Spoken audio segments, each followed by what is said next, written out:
It was an ordinary day on the distant planet of Eldoria. The sun, pale and distant, cast a soft golden glow across the rolling hills and shimmering crystal lakes. Life moved slowly here. The aliens who lived on Eldoria had always known peace. They were a gentle species, with smooth, iridescent skin that reflected the sunlight and eyes that seemed to hold a constant curiosity. They spent their days farming, learning, and creating beautiful things: art, music, and machines that worked with the harmony of nature. There was no fear here, at least not until the sky began to change. It started with a flicker. Tiny sparks of light appeared far in the distance, like stars that had suddenly decided to dance closer. At first, the Eldorians thought it was a natural phenomenon, perhaps a rare comet or some kind of aurora that occurred once every 1,000 cycles. Children ran to the hills to watch the display, laughing and pointing at the sparkling lights. Even the elders smiled, murmuring that this was another gentle gift from the universe. But the scientists of Eldoria were not so sure. They noticed that the sparks moved in patterns that were too precise, too deliberate to be natural. Instruments picked up strange energy readings, waves of power that pulsed and shimmered across the sky. The scientists studied the data, their multifaceted eyes widening as they realized that something very unusual was approaching. Something that had never been seen before. By midday, the flickers in the sky grew into shapes, massive, shadowy forms that blocked out the sun. Entire clouds seemed to bend and twist around them as they moved. The Eldorians gathered in open fields, staring upward in awe and growing fear. No one had ever seen anything this large. The shapes were unlike any ship, mountain, or creature known to them. They were jagged, dark, and moving with a precision that suggested intelligence and purpose. Leaders of the Eldorian Council called an emergency meeting. The largest hall on the planet, usually filled with debates about agriculture, art, and science, now echoed with tension and worry. "We don't know what they are," said one council member, her voice trembling as her hands shook slightly. "But they are not like us. They are coming here for a reason, and it may not be friendly." Outside, the skies grew darker as more of the massive forms arrived. Smaller crafts began to detach from the larger shadows, gliding silently toward the cities. These crafts were unlike anything the Eldorians had ever seen. They were metallic, but not in a way that reflected the sun like Eldorian metals did. They absorbed light, making them appear like pieces of the void itself. And they were fast, far faster than anything the Eldorians had ever built or imagined. Panic started to spread. Families hurried to protect their homes. Children clutched at their parents, and elders whispered prayers and hopes for safety. The usual calm of Eldoria was replaced by an anxious energy that buzzed through the air like static. The Eldorians had always believed that the universe was vast but safe. That belief was now being tested in ways they could never have imagined. Some of the scientists tried to reach out. They sent signals using the light patterns and sound frequencies that had always worked when communicating with distant parts of Eldoria. They hoped that whatever was approaching could understand them, that it might be peaceful or at least open to communication. Hours passed. The signals went unanswered. The silence was heavy, almost suffocating, and the waiting grew unbearable. Then, without warning, the first of the shadowy ships touched down near a remote village. The ground shook beneath the weight of the craft, trees bending and cracking under the sudden pressure. The Eldorians who had been watching from a distance froze. The ships opened slowly, revealing beings unlike anything they had ever imagined. They were tall, taller than any Eldorian, with forms that seemed both humanoid and alien. Their skin was dark and almost metallic, and their eyes glowed faintly with a light that made it hard to look directly at them. Their faces were harsh, angular, and unyielding, giving them a look of power and danger. They moved deliberately, each step precise, each motion careful, as if they were measuring the world and everything in it. Fear rippled through the Eldorian population. This was not a friendly visit. Even without speaking, the presence of these beings carried a weight, a sense of danger that was hard to ignore. Families ran to hide, while the bravest of the Eldorian scientists attempted to stay calm, observing and recording everything they could.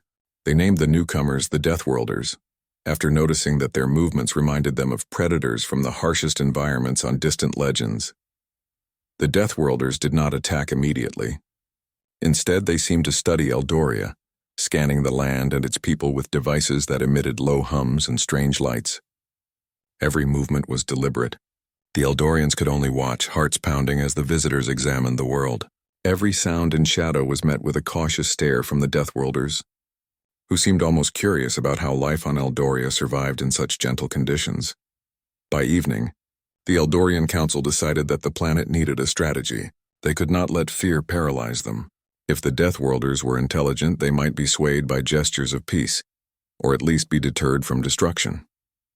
Eldorian scholars, engineers, and leaders met together, devising plans to communicate, to protect, and to learn. Yet, even as strategies were formed, doubt lingered. Could a world so peaceful defend itself against a species born in the harshest conditions? A species whose very survival depended on dominance and resilience? Could Eldoria, a planet of beauty and calm, withstand beings whose existence had been forged in brutality? The first night under the shadow of the Deathworlders was long and restless. Eldorian families huddled together, listening to distant hums of the machines and the faint rustle of the invaders' movements. Children asked questions no one had answers to, and elders whispered stories of courage and warning, trying to keep hope alive.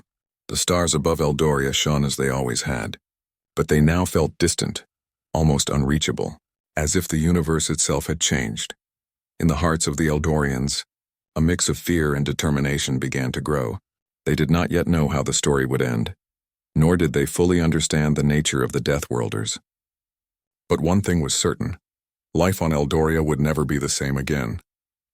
And as the massive ships hovered silently under the fading light of the alien sun, the Eldorians made a quiet, unspoken promise to themselves: to watch, to learn, and if necessary, to fight for their home. Even as sleep overtook the young and old alike, the first whispers of courage began to echo through the planet. A promise that this peaceful world would rise to meet the unknown. The Deathworlders had come, and Eldoria had no choice but to face them. The morning after the Deathworlders arrived, Eldoria was quiet, but it was not peaceful. The soft sounds of wind rustling through crystal trees and the gentle ripples of the lakes were now accompanied by the hum of alien machines and distant heavy footsteps. The Deathworlders had not attacked, but their presence was enough to unsettle everyone. It felt as though the planet itself was holding its breath. In the central city, elders, scholars, and leaders gathered again, discussing what should be done next. Some were terrified and wanted to hide or evacuate. Others argued that leaving the planet would be a sign of weakness, and that the world should at least attempt communication. They debated late into the cycle, trying to find a plan that would protect their people while also understanding the visitors. Meanwhile, scouts reported that the Deathworlders had begun to explore. They moved with precision, taking careful measurements, scanning buildings, and observing the alien inhabitants from a distance. They seemed aware of everything, and their presence alone caused fear to spread among the population. Eldorian families kept their children close, and even the bravest of citizens were careful about where they went. The scientists decided it was time to attempt communication again. They set up devices that used patterns of light and sound, hoping the Deathworlders could understand and respond. This time they carefully prepared signals that represented greetings, peace, and curiosity. Eldorians were aware that these beings might not understand their language, but they tried to make it universal. Patterns that symbolized life and friendship. Hours passed, and at first there was no response. Doubt began to creep in. Some wondered if the Deathworlders even had the ability to understand, or if they were simply observing as a predator watches its prey. But then a small shift occurred. A beam of light shot from one of the larger ships, moving in a slow, deliberate pattern across the signals. It was not a direct reply, but it was a reaction. The Eldorians held their breath. That day, a few smaller ships descended to the surface near uninhabited areas. They were careful to avoid the cities, but their presence was still alarming. From these ships, the first Deathworlders emerged in full view of the Eldorians. They did not speak, but they looked around, scanning everything as if absorbing knowledge and testing limits. Their eyes glowed faintly in the dim light, and their posture suggested strength, discipline, and unspoken authority. Some Eldorians tried to approach, moving slowly and cautiously. They carried gifts, flowers, crystals, and delicacies from their world. It was an attempt to show goodwill, a way to demonstrate that they meant no harm. The Deathworlders, however, did not reach for the gifts. They only watched, tilting their heads and occasionally making small gestures that the Eldorians could not understand. It became clear that this was not a simple visit. The Deathworlders were intelligent, but their motives were unclear. Were they here to study, to conquer, or something else entirely? The uncertainty weighed heavily on everyone. Fear mixed with fascination. Some Eldorians wanted to run and hide, but others felt the need to stand their ground, to learn about these beings and find a way to protect their planet. By the second cycle of observation, the Eldorian scientists noticed something unusual. The Deathworlders seemed to respond to certain patterns in the signals. When light pulses were strong and steady, they paused and watched. When sounds were harmonious, they moved more slowly. It was a small breakthrough, but it suggested that communication, or at least understanding, might be possible. In the cities, life had changed. Markets were quieter, schools had fewer students, and public gatherings were limited. People were cautious, aware that any sudden movement could attract the attention of the Deathworlders. Yet daily life continued because Eldorians knew that fear could not control them forever. They adapted. People moved carefully through the streets. Work continued in the fields and workshops, and families learned to live with the constant presence of the unknown. A young scientist, one of the most curious and brave on Eldoria, decided to study the Deathworlders up close. She observed their behavior from a safe distance, recording their movements, patterns, and interactions with the environment. She noticed that the Deathworlders did not destroy for the sake of destruction. They seemed to test, to measure, to understand. It was frightening, but it was also a sign that they could possibly be reasoned with. While the scientists studied, some Eldorian leaders began planning for potential conflict. They knew that peace might not be possible. Defensive measures were quietly put into place. Shelters were reinforced, emergency protocols were drafted, and young fighters trained under the guidance of experienced elders. Though the planet had never needed such preparations before, the reality of the situation demanded action. Meanwhile, in the villages near the landing zones, people told stories to each other. Children asked endless questions about the tall, glowing-eyed beings they had seen. Parents explained what little they knew, trying to balance honesty with reassurance. Eldorians had always valued knowledge, and they believed that understanding the unknown was the first step toward surviving it. One evening, the sky changed again. The massive ships hovered low, casting long shadows across the fields and forests. From within the ships, lights moved in patterns that were deliberate and strange. Eldorians could only watch, hearts pounding as if the sky itself had come alive. Some felt fear, others fascination, and a few felt something new, a spark of courage.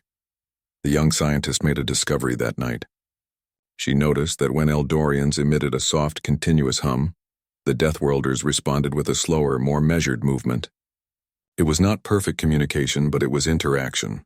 A bridge, however small, had been formed between the two species. The realization gave hope.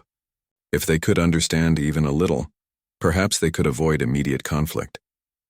At the same time, the Deathworlders' behavior began to reveal hints of their nature.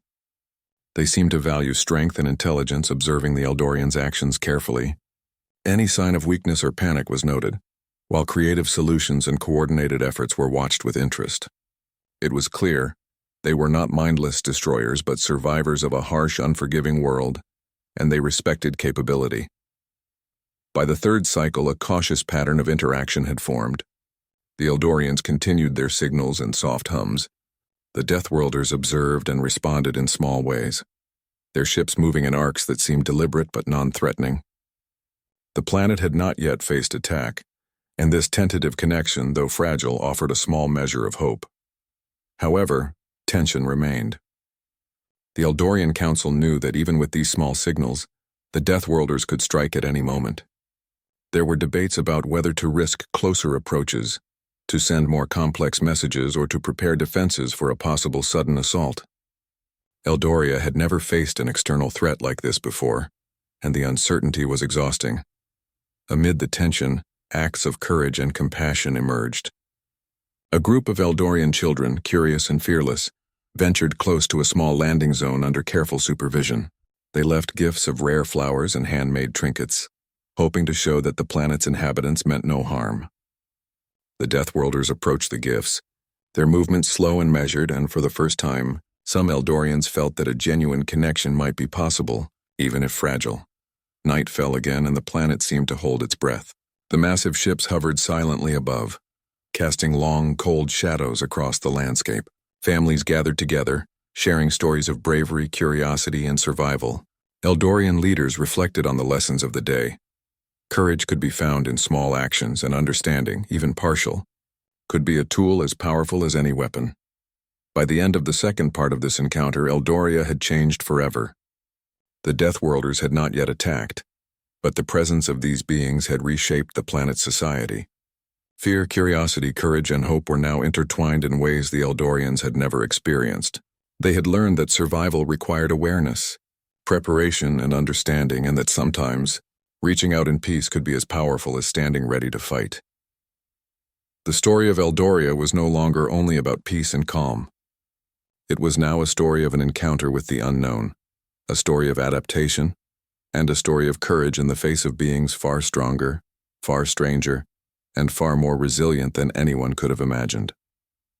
The Deathworlders had made themselves known, and the Eldorians were beginning to understand that the days ahead would test every ounce of their wisdom, bravery, and unity. By the next cycle, Eldoria had begun to change in ways no one could have imagined. The planet had always been peaceful, a place where life flowed in calm rhythms, but now the rhythm had shifted. The Deathworlders' presence had introduced a sense of urgency, a quiet tension that pulsed beneath every action. Every movement of the Eldorians was careful, every word measured, because they had learned that the unknown could be dangerous. The scientists and scholars worked tirelessly. They analyzed every pattern, every sound, every gesture from the Deathworlders. Slowly, they began to understand a little more about them. These beings were incredibly resilient. Their bodies seemed built for harsh, unforgiving environments, and their minds were sharp and calculating. Anything weak or careless drew their attention immediately. Yet the Deathworlders did not attack mindlessly. They observed, they tested, they measured. It was a terrifying combination. Intelligence paired with raw power. In the council hall, the leaders discussed what they had learned. They respect strength and cleverness, one elder said, her voice steady despite the worry in her eyes. We cannot intimidate them, and we cannot trick them. We must show our capability, our ability to adapt and respond. That is what will earn their respect. It was a delicate balance. The Eldorians were not warriors by nature. They had knowledge, creativity, and curiosity, but combat was not part of their culture. Preparing for defense meant more than building shelters or crafting weapons. It meant changing the way they thought, training their minds and bodies to face challenges they had never imagined. The younger generation rose to the occasion. Students and apprentices who had spent their lives learning about art, science, and nature now trained in problem-solving under pressure. They practiced coordination and teamwork, exercises that required focus and quick thinking. It was not combat in the traditional sense, but it was a preparation, a way to sharpen minds and bodies for whatever might come. Meanwhile, the Deathworlders continued to explore. Their movements were deliberate, almost ceremonial. They would approach a hill, a grove, or a river, scanning and measuring, then move on. Sometimes they stopped to observe small animals or flowing water, their glowing eyes reflecting curiosity as well as calculation. It was unsettling. Eldorians realized that the Deathworlders were studying not just their cities and people, but the very planet itself, the land, the water, and the life that lived there. One afternoon, a scientist noticed something strange. A small group of Deathworlders had gathered near the northern forests, and their actions were different from what had been observed before. They were communicating with each other in patterns of light and sound that were rapid and precise. It suggested a level of organization and coordination that the Eldorians had not seen yet. This was not just a simple study or reconnaissance. This was strategy. The council realized that waiting passively was no longer an option. Plans were drafted to respond proactively but carefully. Scouts were sent to observe the Deathworlders from hidden locations, mapping their movements and recording their behavior. Engineers worked to create devices that could mimic the Deathworlders' communication patterns, hoping to test understanding without provoking aggression. At the same time, the Eldorians began to notice something remarkable about themselves. Fear had not paralyzed them. Instead, it had sparked creativity, courage, and collaboration. Communities came together, sharing resources and ideas. Villagers helped scientists and builders, children learned the importance of observation, and elders guided strategy with wisdom earned over many cycles. There was a sense that the planet itself was uniting, that survival was not only about strength but about knowledge and harmony. Even as preparation continued, there were moments of awe. The Deathworlders' technology was unlike anything the Eldorians had seen. Ships floated without engines, devices manipulated light and energy in ways that seemed magical, and their understanding of physics was far beyond Eldorian science. Watching them was frightening, but it was also inspiring.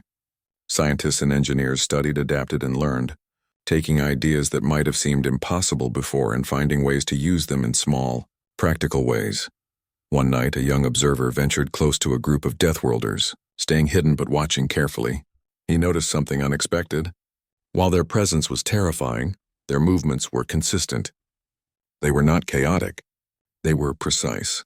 They responded to signals, avoided unnecessary destruction, and seemed to evaluate actions carefully. It was a revelation. These beings were not monsters in the mindless sense.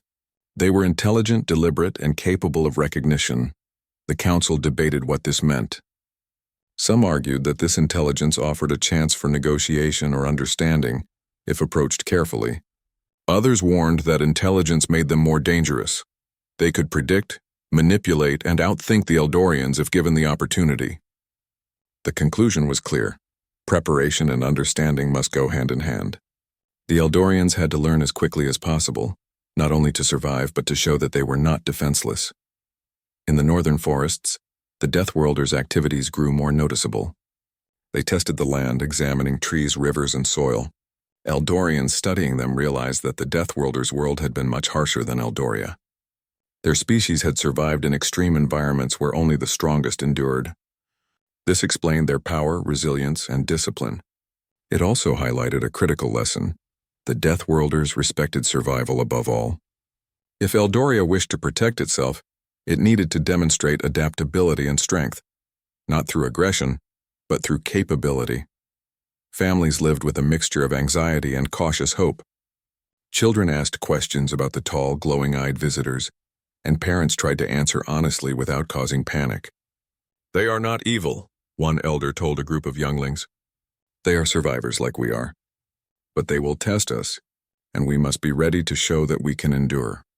The children listened, learning the first lessons of courage and observation, skills that might one day save their lives. As days passed, subtle interactions began. The Eldorians sent small probes that emitted patterns mimicking natural sounds and light displays. The Deathworlders observed, sometimes adjusting their own patterns in response. These exchanges were not true communication, but they were a beginning, a way to show intelligence, curiosity, and caution. Every day brought new insights. Despite the progress, tension remained. Every Eldorian knew that survival would not come from hope alone. Observation and study could only go so far. Preparation, unity, and courage would be the true tools. The planet was awakening to a new reality, one in which every citizen, every action, and every decision mattered. By the end of the third cycle, the Eldorians had grown stronger, not physically but mentally. Their minds were sharper, their communities more coordinated, and their resolve clearer. They had faced fear, learned from observation, and begun to understand a dangerous alien species in ways that no civilization had before. The Deathworlders had made themselves known. They had revealed not only their presence but their nature, powerful, intelligent, and exacting. The Eldorians were no longer just peaceful beings enjoying the calm of their world. They were observers, learners, and planners, readying themselves for whatever challenges the Deathworlders might bring. And though the outcome was uncertain, one thing had become clear. The people of Eldoria had begun to awaken to the resilience within themselves, a quiet, determined strength that would guide them through the days ahead. They had learned that courage was not the absence of fear, but the willingness to face the unknown with knowledge, unity, and careful action. The calm of Eldoria was shattered that morning. For weeks the planet had observed the Deathworlders, learning their movements, studying their technology, and cautiously interacting when possible. But now the first real clash began. It started with subtle tremors, buildings vibrating slightly, distant cracks echoing through the hills.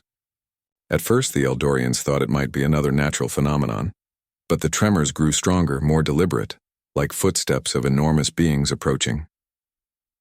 In the northern city, alarms rang. Families scrambled to secure themselves. children clinging to parents as elders directed them to safe shelters.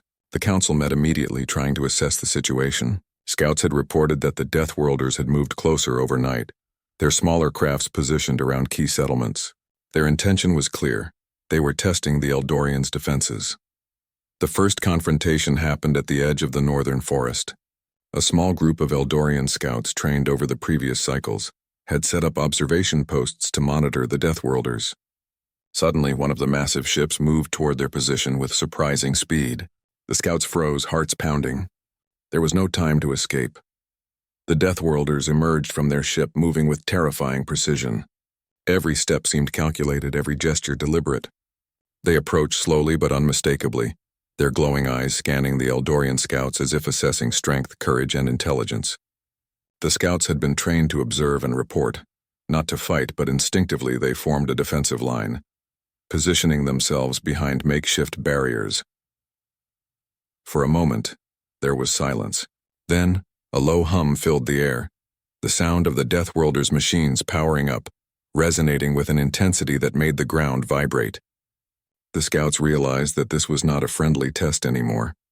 The Deathworlders were probing for weaknesses, ready to exploit anything they found. But the Eldorians were not unprepared.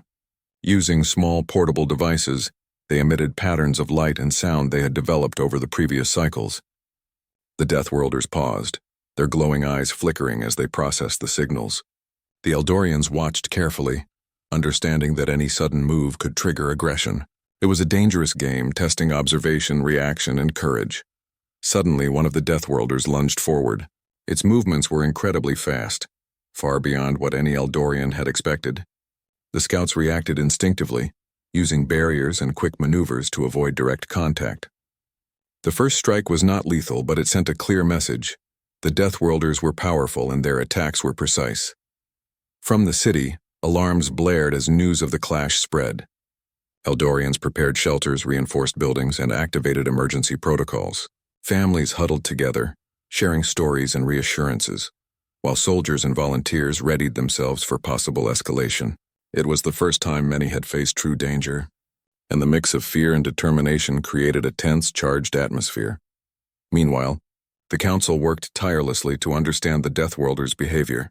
They realized that these beings valued observation and intelligence as much as brute strength. They would attack if they sensed weakness, but hesitation or clever tactics could slow them down. This insight became the foundation of Eldoria's defensive strategy. Survival depended on thinking quickly, working together, and adapting in real time. The battle spread slowly. Smaller squads of Deathworlders moved toward critical areas, testing Eldorian responses. They did not indiscriminately destroy, but their presence caused panic and disruption. Entire neighborhoods had to be evacuated, and communication networks were strained as the Eldorians coordinated efforts. Yet even in fear, acts of courage emerged. Young scouts used clever distractions to redirect the Deathworlders' attention, while engineers deployed devices that emitted confusing light patterns, buying precious time for families to escape. Amid the chaos, one team of Eldorians discovered a pattern. The Deathworlders seemed to respond to sequences of movement, light, and sound that mimicked natural rhythms of the planet. If these rhythms were disrupted or ignored, the Deathworlders became aggressive. But if they were respected, the attackers hesitated. It was a small but critical insight, allowing the Eldorians to guide the battle subtly without direct confrontation. As the sun climbed higher, the first real injuries occurred.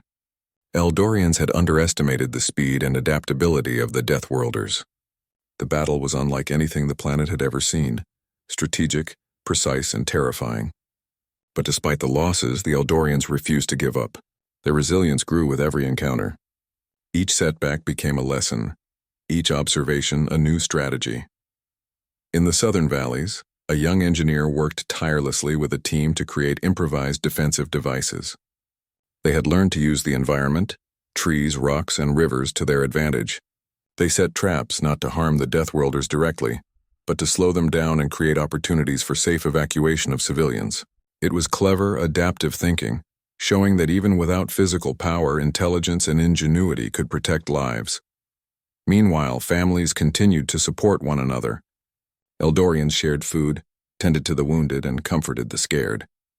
The planet itself seemed to pulse with collective energy, a reminder that survival depended not only on individual courage, but on community strength.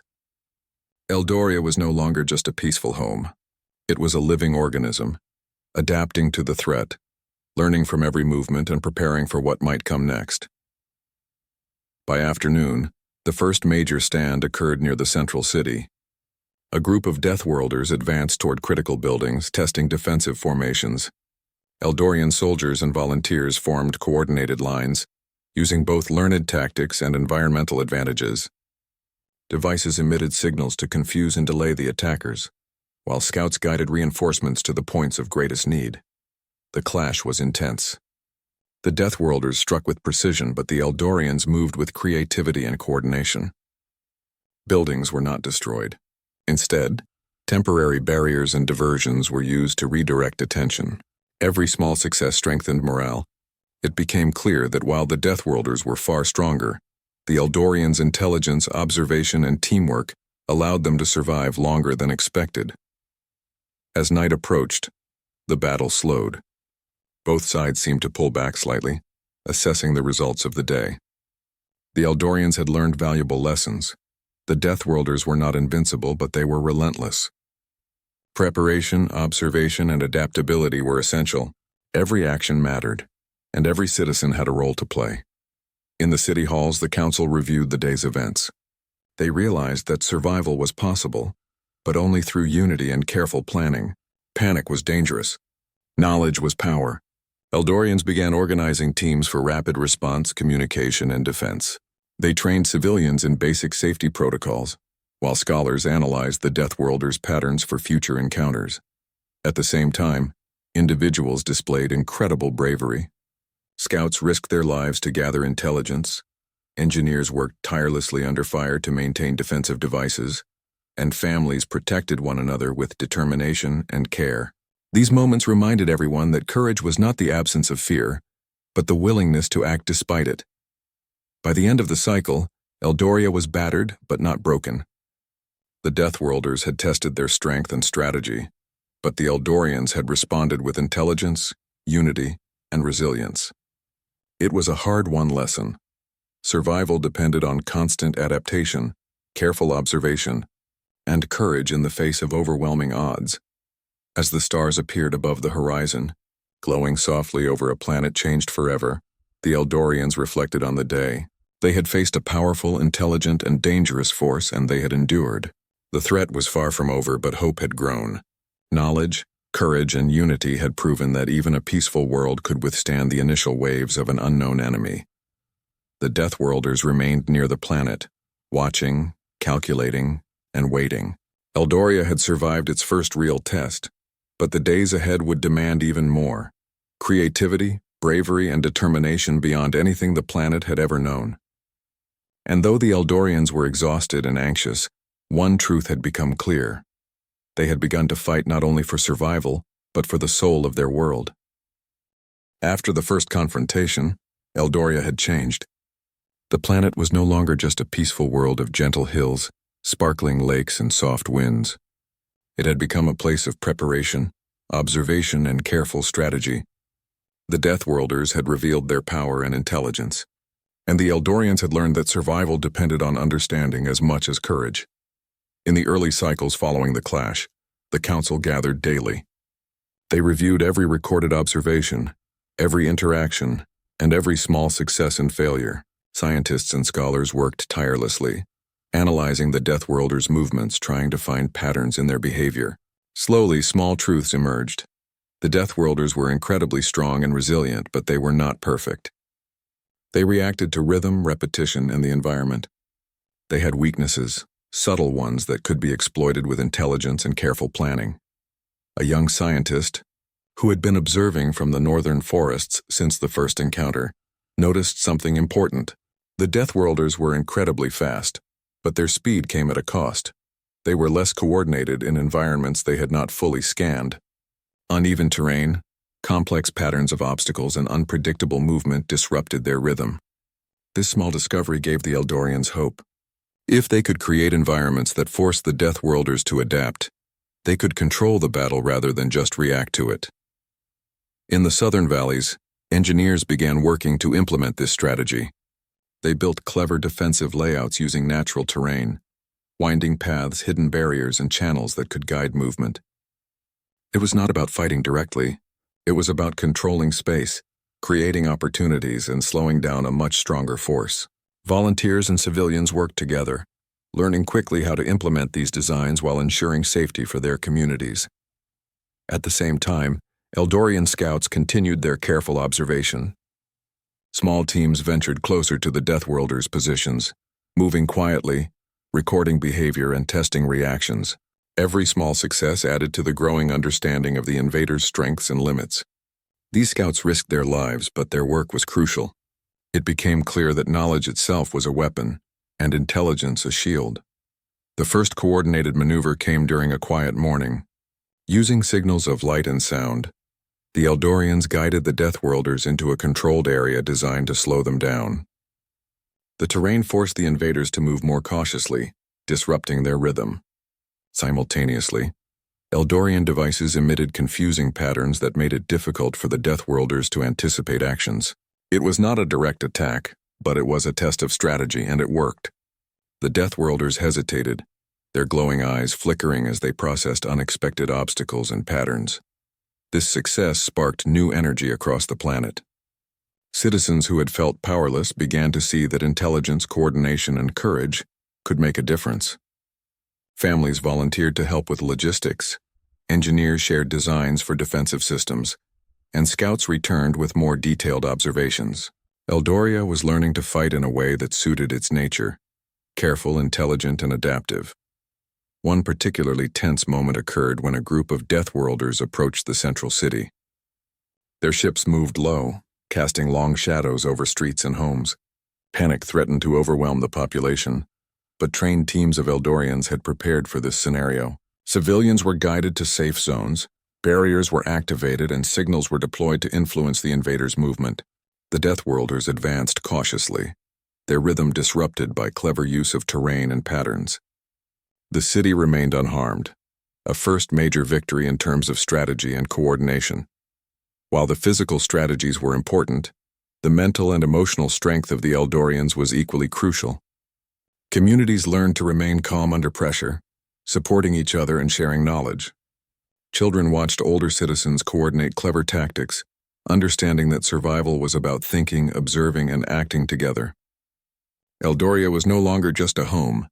It was a living network of knowledge, courage, and unity. Amid these developments, the scientists made another discovery. The Deathworlders had a form of recognition. They responded not only to signals but also to displays of intelligence and coordination.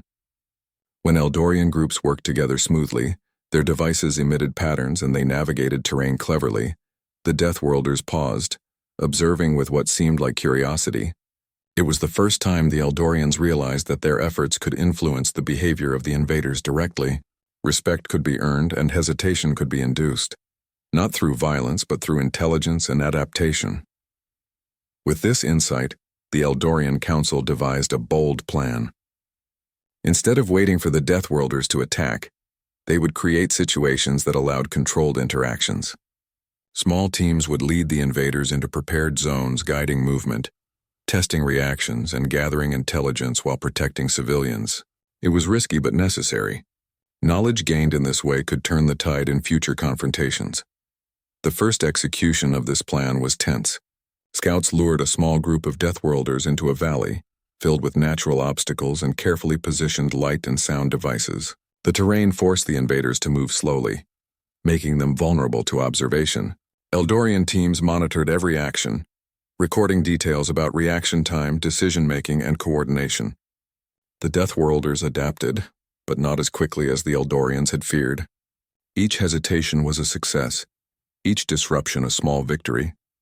Simultaneously, families and volunteers ensured that the process remained safe. Civilians provided logistical support, maintained supplies, and communicated updates. It was a demonstration of community strength. Survival depended not just on soldiers or scouts, but on everyone contributing their skills, knowledge, and courage. By the end of the day, the results were clear. The Eldorians had gained valuable insights. slowed down a small group of Deathworlders and maintained the safety of their population. It was the first major success that combined intelligence, strategy, and unity. Hope spread across the planet. For the first time, Eldoria felt that it might not just survive. It could resist, adapt, and even control parts of the confrontation. This growing confidence led to further innovation. Engineers developed portable devices that could emit complex signals, confusing the Deathworlders and disrupting their coordination. Scouts tested small-scale traps and diversions that forced invaders to adapt unexpectedly. Citizens were trained to recognize early signs of movement, helping to guide and protect their communities. Every success, no matter how small, added to the Eldorians' understanding and morale. In quiet moments, Eldorians reflected on what they had learned. They realized that the Deathworlders were not invincible. They were intelligent, disciplined, and dangerous, but not perfect. The planet's strength lay not in brute force, but in observation, coordination, creativity, and courage. Even a peaceful species, when united and clever, could resist a more powerful invader. By the cycle's end, Eldoria had transformed.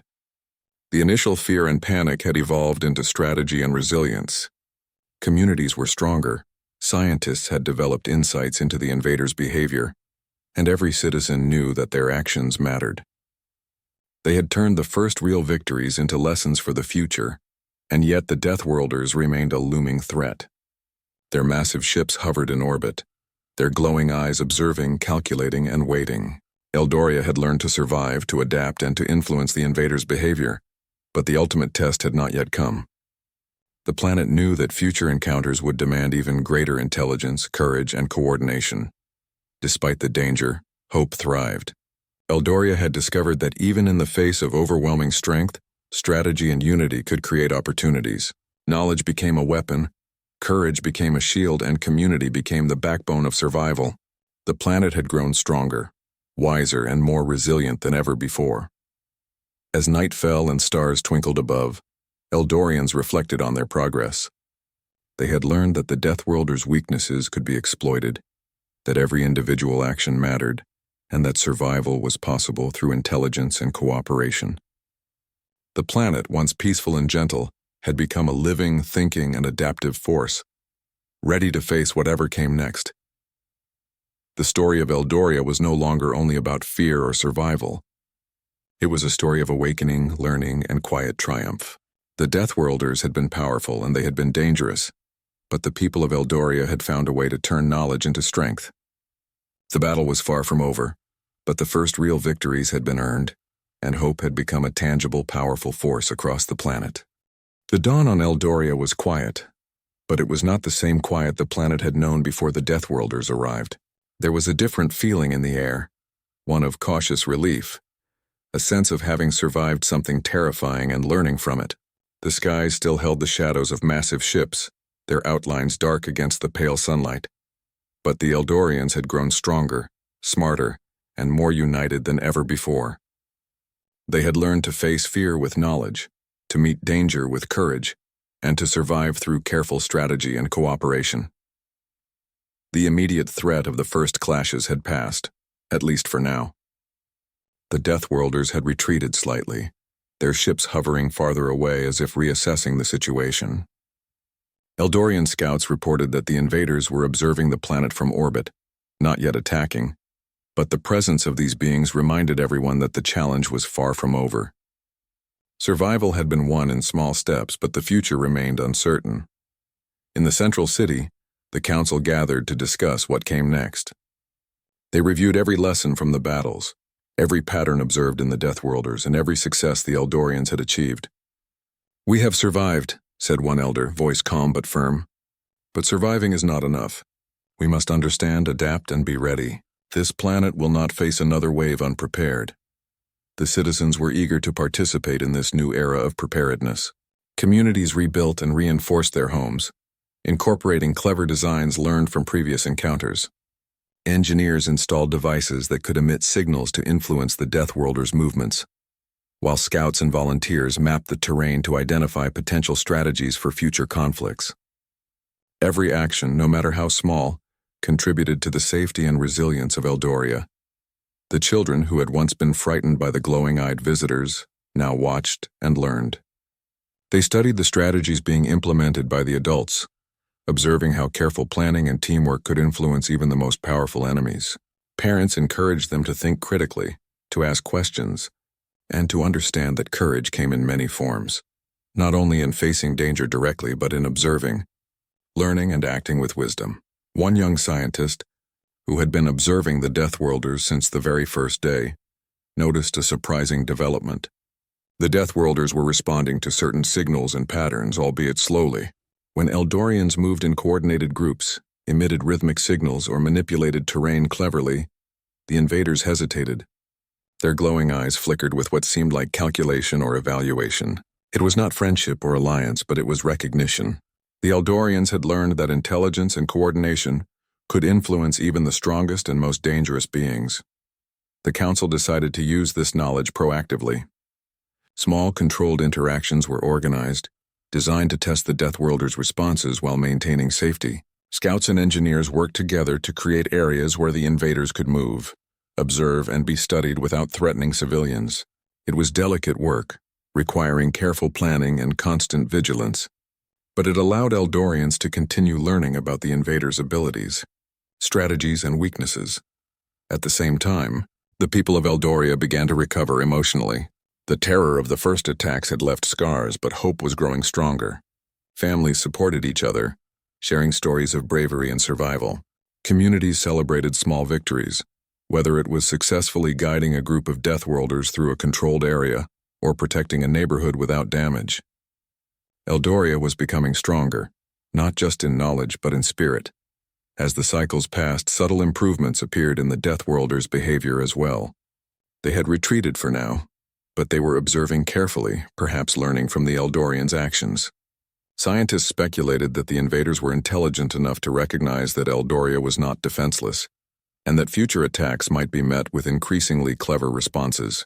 This understanding gave the planet a small advantage: time to prepare, to adapt, and to strengthen. In the northern forests, young scouts continued their work, exploring, recording, and analyzing the environment.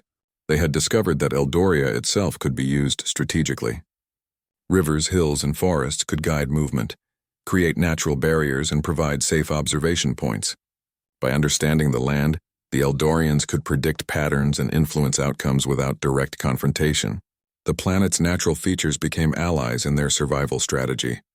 Meanwhile, engineers and scholars shared knowledge across cities and villages, ensuring that every citizen understood basic protocols for safety, observation, and adaptation.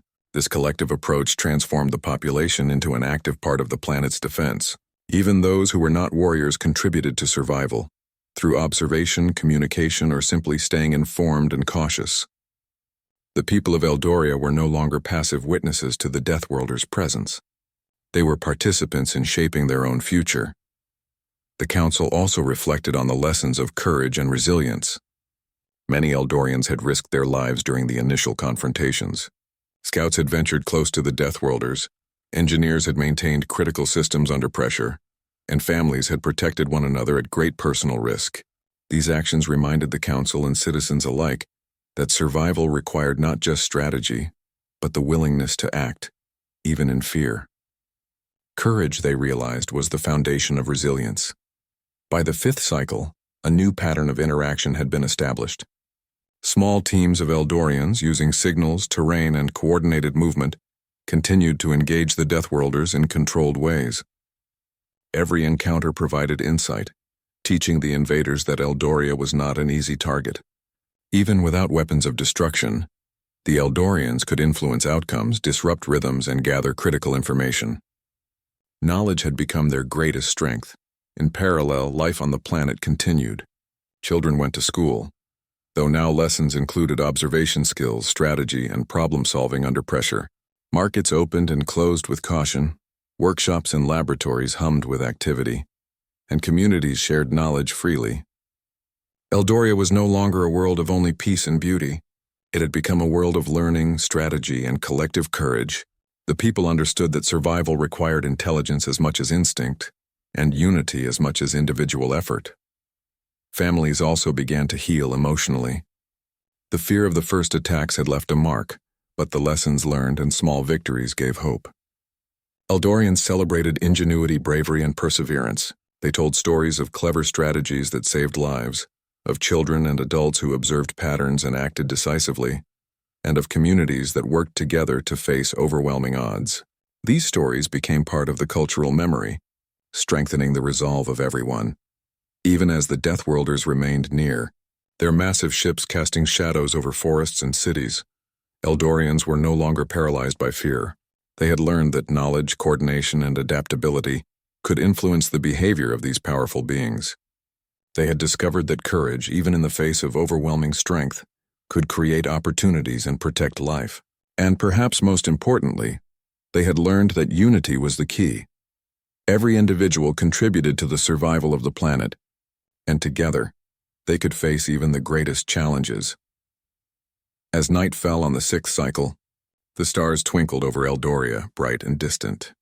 Citizens gathered in small groups, sharing stories and reflecting on what they had endured. Children asked questions, parents answered carefully, and elders reminded everyone that survival was not about fear, but about learning, acting, and standing together.